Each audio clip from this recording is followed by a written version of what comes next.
Hi, my name is John.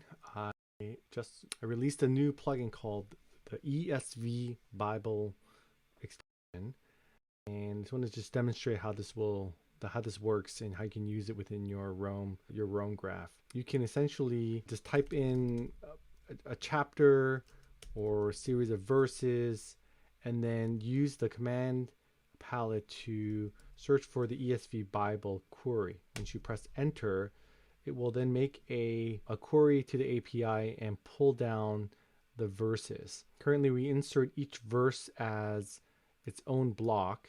And what this does is this allows us then to refer to whole chapters that you might have. And then if you have sermon notes, you can refer to passages by essentially dragging in certain passages as reference blocks, which is how I prefer to have Bible verses so that they don't clutter up your graph. This will then allow us to then paraphrase and just bring them in as if they were literature notes.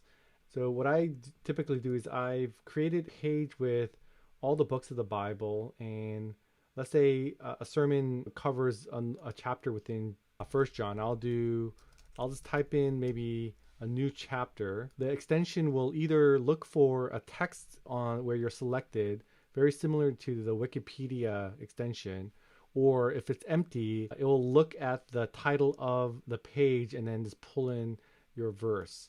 Now, this is something where ideally it would not duplicate the first verse and whatnot, but this is something then you can pull in this way, and then we'll be able to load up this chapter as a Bible verse on the sidebar, and then refer to it if I needed to include it in a sermon note.